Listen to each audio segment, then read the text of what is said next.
Hello बच्चों, स्वागत है आपका आपके अपने यूट्यूब चैनल में। आज की नई वीडियो में हम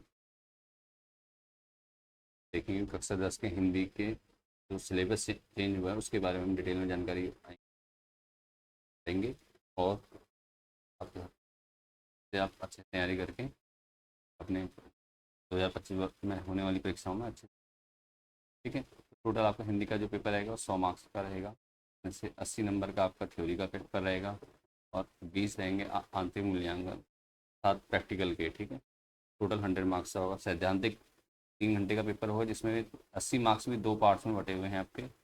56 नंबर तो हिंदी की जो टेक्स्ट बुक है उनसे आएगा और बाकी अनिवार्य संस्कृत की टेक्स्ट बुक से 24 नंबर का आएगा। टोटल 80 मार्क्स का हो जाएगा आपका, ठीक है। हिंदी में आपका अपठित गद्यांश 7 नंबर का। खंड ख में आपका रचना रचना आएगी आपकी 12 नंबर की। इसमें निबंध लेखन से संबंधित जो आते हैं आपके, ठीक है। उसके व्यावहारिक व्याकरण व्याकरण का पोर्शन ये रह जाएगा। उसके पाठ्य पुस्तक क्षितिज भाग 2 और कृतिका भाग 2, ठीक है। भाग 1 क्लास 9th की है, भाग 2 कक्षा 10 के लिए है, ठीक है। क्षितिज भाग 2 से 21 नंबर का किससे आएगा? क्षितिज से आएगा। तो सबसे ज़्यादा किससे आना है? क्षितिज से आना है। उसके बाद कृतिका से 6 नंबर का आता है आपका, ठीक है। उसके बाद अनिवार्य संस्कृत अभी बताई थी, जो क्या है 24 मार्क्स के है टोटल, 24 नंबर का। इसमें खंड प्रणव संस्कृत पाठ्य पुस्तक से आएगा, ठीक है। ये आपकी टेक्स्ट बुक से आएगा। उसके बाद चौ है संस्कृत व्याकरण, ये व्याकरण का पोर्शन आएगा आपका। और उसके बाद वाक्य रचना, संस्कृत में वाक्य रचना आती है 2 नंबर की आपकी, ठीक है। तो आपको इस प्रकार से आपकी तैयारी करनी है। अब आपके जो अपठित गद्यांश है उसमें क्या हो जाएगा? साहित्य गद्यांश आ जाएगा 400-600 शब्दों का, ठीक है। गद्यांश में शीर्षक का चुनाव, विषय वस्तु का बोध, भाषिक विशेषताओं आदि पर अति लघुत्रात्मक प्रश्न, 5 प्रश्न, ठीक है। ये पूछे जाएंगे आपसे और ये लगभग 7 नंबर का रहेगा टोटल, ठीक है। अपठित गद्यांश ये आपका टेक्स्ट बुक से नहीं होता, ये अपठित होता है। उसका रचना है किसी आधुनिक आधुनिक विषय पर संकेत बिंदुओं के आधार पर निबंध लेखन। निबंध लेखन के 8 नंबर मिलेंगे आपको। टोटल 12 नंबर का है रचना, इसमें 8 नंबर की निबंध लेखन है और एक है पत्र लेखन, औपचारिक व अनौपचारिक किसी भी चीज़ पे हो सकता है। औपचारिक पत्र या अनौपचारिक पत्र, ये 4 नंबर का आपका रहेगा, ठीक है। तो आगे बढ़ते हैं। खंड गौ व्यवहारिक व्याकरण, अब इसमें व्याकरण है 10 मार्क्स की है। यह है क्रिया भेद अकर्मक और सकर्मक क्रिया के बारे में 2 मार्क्स का रहेगा इसमें। अव्यय समुच्चय बोधक क्रिया विशेषण और अन्य अविकारी शब्द, ये भी 2 मार्क्स का रहेगा।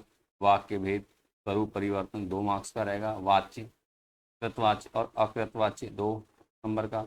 अनेकार्थी शब्द 2 नंबर का। टोटल 10 नंबर आपको खंड गौ से मिलते हैं, व्यवहारिक व्याकरण से, ठीक है। उसके बाद चलते हैं खंड घ में पाठ्य पुस्तकें। पाठ्य पुस्तक में आपकी देखिए क्षितिज है। क्षितिज में क्या है? 2 में से किसी एक काव्यांश पर अर्थग्रहण संबंधित 3 में से 2 प्रश्न, ठीक है।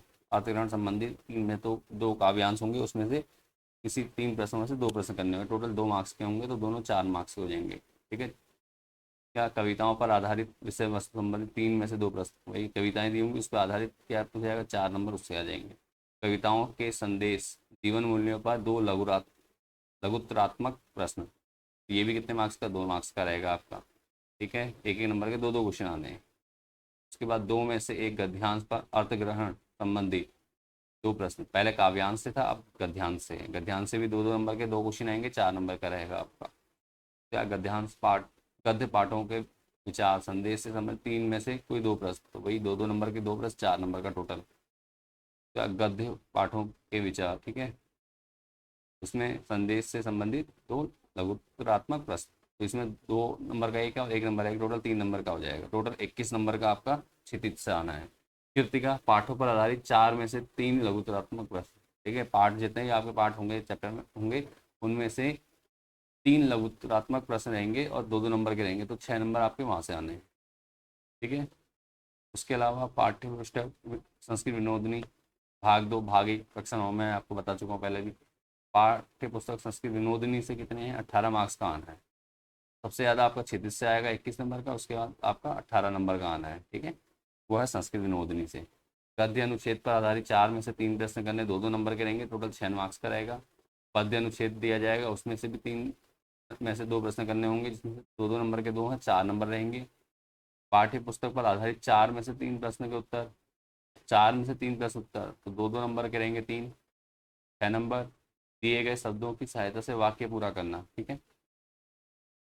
6 प्रश्न से कोई 4 वाक्य बनाने होंगे, 4 गुणा हाफ आधे नंबर का होगा तो टोटल 2 नंबर का होगा, तो टोटल ये 18 नंबर हो जाएंगे खंड अणों से, और ये है संस्कृत विनोदनी से।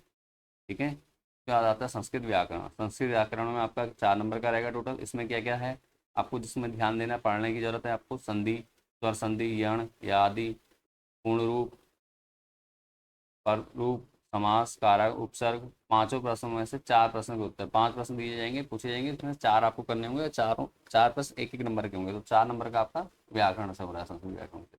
उसके बाद है खंड 6, वाक्य रचना। दिए गए 6 स्वतंत्र पदों में से 4 की संस्कृत वाक्य में रचना कीजिए। आपको 4 शब्द दिए होंगे, ऐसे 6 शब्द दिए होंगे स्वतंत्र शब्द, जिनमें से आपको 4 के क्या करनी है, संस्कृत वाक्य में रचना करनी होगी। ये भी कितना है, हाफ नंबर का, आधे नंबर का है, 4 तो कितने 2 नंबर मिलेंगे आपको।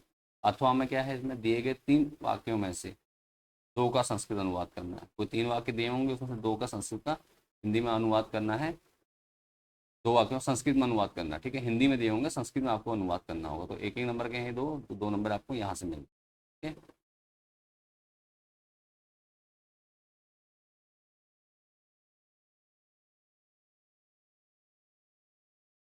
आगे नोट दिया हुआ है, देखिए प्रश्न पत्र में पूछे जाने वाले प्रश्नों में 20% भारांक, 16 अंक के वस्तुनिष्ठ, ठीक है, प्रश्न पूछे जाएंगे, जिनमें से आधे प्रश्न 8 अंक अनिवार्य रूप से बहुविकल्पीय प्रश्न होंगे। ठीक है, बहुविकल्पीय 8 नंबर का रहेगा ही रहेगा आपका। ठीक है, तो ये आपका नोट है। आंतरिक मूल्यांकन 20 अंकों का आंतरिक मूल्यांकन रहेगा आपका। बाकी एनसीईआरटी ने जो पुस्तकें कर रखी हैं, ये किताबें आपके पास ऑलरेडी होंगी, इनका ध्यान दीजिएगा। क्षितिज है, कृतिका है, संस्कृत विनोदनी, क्षितिज, कृतिका और विनोदनी। क्षितिज, कृतिका और संस्कृत विनोदनी कक्षा 9 के लिए, क्षितिज भाग 2, कृतिका भाग 2 और संस्कृत विनोदनी ये किसके लिए, कक्षा 10 के लिए। ठीक है,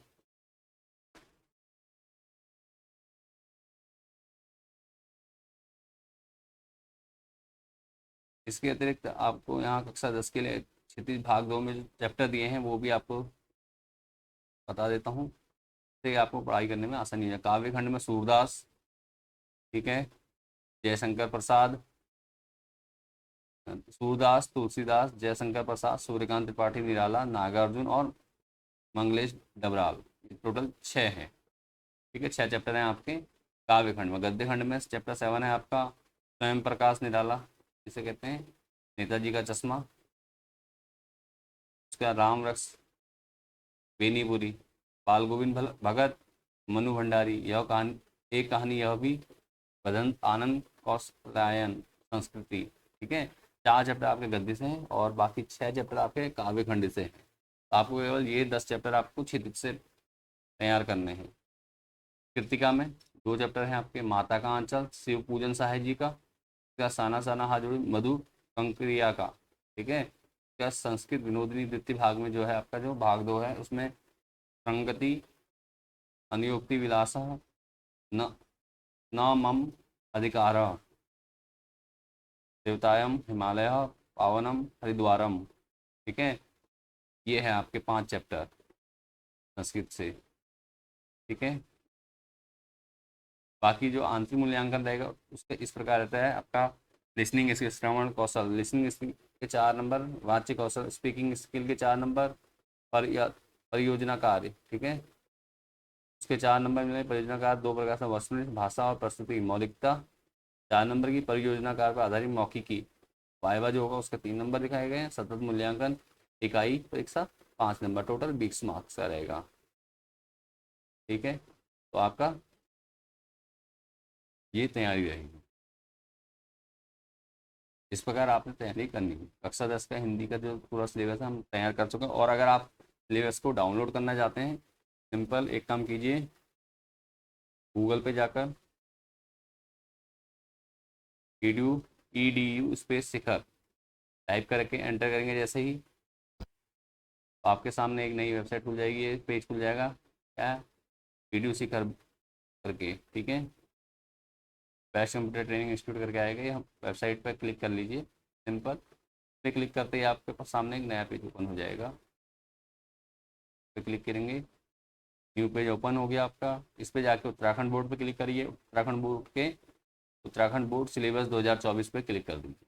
जैसे ही आप क्लिक करेंगे आपके सामने एक नया पेज ओपन हो जाएगा, टैब से आपका यूके बोर्ड सिलेबस 2024-25 इस पर क्लिक कर दीजिए। जैसे ही आप इस पर क्लिक करेंगे आपके सामने ये सिलेबस सामने आ जाएगा। आप यहाँ से अपना सिलेबस डायरेक्टली डाउनलोड करके भी चेक कर सकते हैं, पीडीएफ प्राप्त कर सकते हैं। और एनसीईआरटी सॉल्यूशंस के लिए आगे दो मेन्यू में 2 ऑप्शन दिए हुए हैं, एनसीईआरटी सॉल्यूशन पे क्लिक कर दिए। क्लास 9 और 10 के लिए यहाँ आपको सॉल्यूशन मिलते रहेंगे आपके सब्जेक्ट वाइज और चैप्टर वाइज। चलिए मिलते हैं नेक्स्ट वीडियो में, अभी के लिए धन्यवाद।